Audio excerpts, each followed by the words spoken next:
Hello, lovelies. So it is Friday, and you know what that means. It is Freaky Fridays, and like I told you last week, this is going to be a part 2 of the Amityville murders, and it's called A Grisly Discovery. I'm getting all my information on the Amityville murders from AmityvilleMurders.com.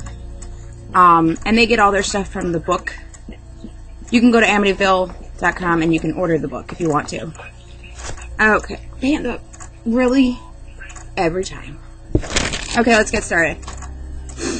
I have a sinus problem, sorry. In the early evening hours of November 13th of 1974, the patrons of Henry's Bar, a tavern located at the corner of Merrick Road on Ocean Avenue in Amityville, chatted while sipping their beers and cocktails. To them, the start of the evening seemed just like a typical one in Amityville, calm and uneventful. By night's end, however, in Amityville would never be the same. At 6:30 p.m., Ronald DeFeo Jr., known by the locals as Butch, opened the door to the bar and yelled, "You've got to help me. I think my mother and father are shot." One of the patrons seated at the bar was Robert Bobby Kelsky, an out-of-work brick mason and Butch's best friend who had fallen to his knees, crying hysterically. Butch again pleaded for help. "Bobby, you've got to help me. Somebody shot my mother and father." "Are you sure they're not asleep?" Bobby had offered. "No, I saw them up there. And come on, let's go then." Butch got to his feet and called for the others at the bar to follow Bobby and him back to the house. Answering Butch's call was John Altieri, Joey Yeswalt, Al Saxton, and William Maglia. So it's a different name. Which was the owner of Henry's Bar.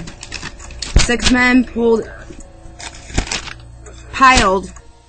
read my own writing, into Butch's 1970 blue Buick Electra 225. Butch climbed into the back while Bobby took the wheel. Although the DeFeo house was only a block away, Bobby drove frantically down the street. One of the men yelled out for him to slow down, but Bobby ignored the comment and arriving at 112 Ocean Avenue in a matter of seconds.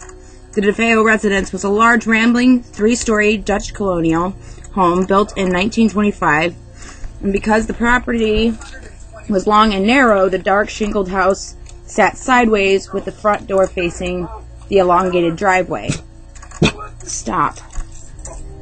At the end of the DeFeo's 237-foot-long lot sat their boathouse right at the edge of the Amityville Creek. But the most distinguishing characteristic of the 112 Ocean Avenue... John, stop making the dogs bark. You pointed at her. I watched you. Not now. He is picking on me. The most distinguishing characteristic of the 112 Ocean Avenue was the dramatic front yard overlooking the street were 2 quarter-moon windows that looked like eyes, a feature common in Dutch colonial homes. On the front lawn stood a lamppost with a sign attached that read, "High Hopes," a symbolic title of the family's life in suburbia. Kneeling behind the sign were these 3 figurines of children praying to a large statue of the St. Joseph holding the baby Jesus. Bobby pulled the car to a quick halt, climbed out, and he climbed up the front porch steps. One of the other men cautioned, "Be careful, somebody might still be in there."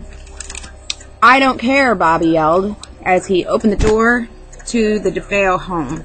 The house was quiet except for the barking of Shaggy, the DeFeo's sheepdog, who was tied up to the inside of the kitchen's back door. Because the dog was not fully housebroken, the family routinely tied the animal there. The interior of the DeFeo home was just as impressive as the exterior. To the right of the marble-covered foyer was a formal dining room with red velvet textured wallpaper lining the walls. In the center of the room, over the Dutch-style table seating 6, hung a crystal chandelier. A textbook belonging to one of the Butch's younger siblings sat unopened at the table next to the bouquet of wilting red roses. Across the foyer was the living room, which contained a baby grand piano. Fronting the large fireplace was a pair of white satin cushioned chairs. Lavish paintings and statues were seated throughout the room. It was evident that Butch's parents insisted on the most expensive items for their house. With Bobby Kelsky in the lead, the 5 men hurried up the stairs to the 2nd floor.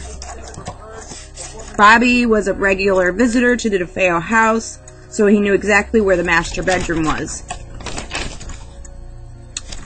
As they reached the 2nd floor, they were overwhelmed with the stench of death. Bobby stopped at the doorway to the master bedroom and hit the light switch. Before him lay Ronald Joseph DeFeo Sr., 43, and his wife Louise DeFeo, 42.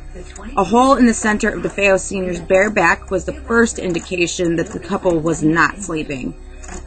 Dried blood had trickled down the wound, disappearing beneath the obese man's blue boxer shorts. In contrast, Louise DeFeo's wounds were not as clearly ascertainable because her body was buried beneath an orange blanket as if she were protecting herself from an evening chill. Behind the bed was a mirrored wall, which eerily reflected the macabre scene. Seeing that Bobby was ready to pass out, the other man led him downstairs past the life-size portraits of the family members that hung on the staircase walls. Those would be the portraits that I had talked about in part 1. John Altieri remained on the 2nd floor and checked out the northeast bedroom. Clipper ships, cannons, and eagles dotted the room's wallpaper. One on the dresser to the left of the door lay several statues and figurines that one would expect to find in a devout Catholic home.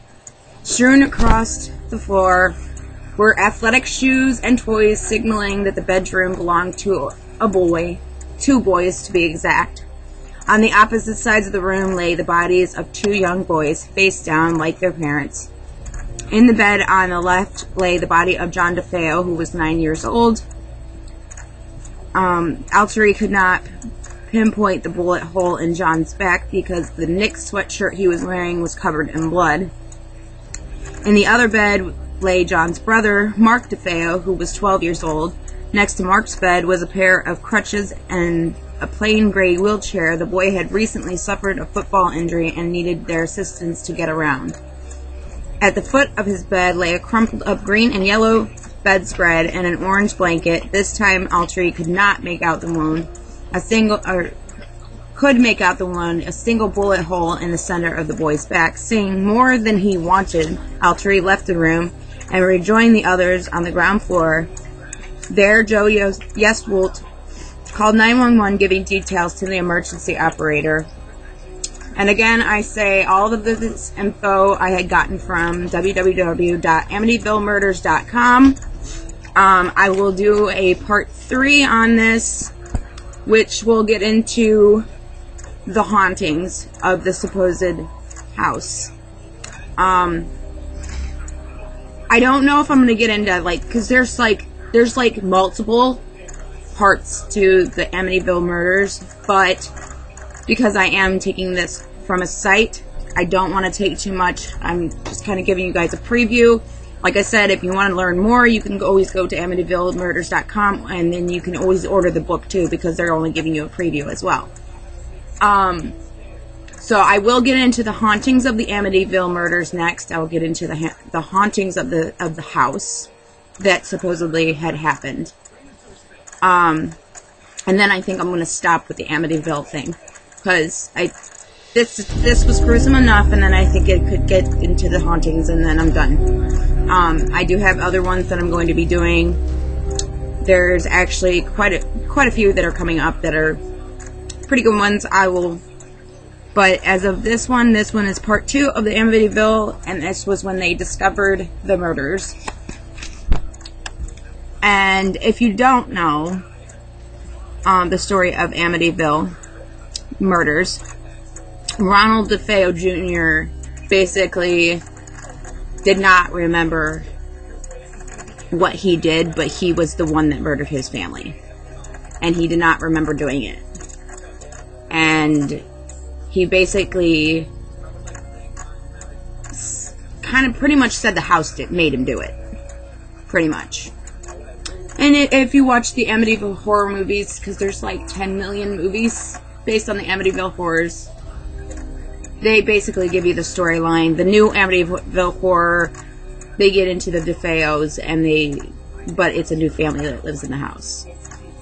So, that is the end of part 2, and I hope you all enjoyed. And if you guys have any more ideas on Freaky Friday ideas that you would like me to do, let me know, and I will put you on the queue. Love you all. Stay safe. And yeah, till next Friday. Stay freaky.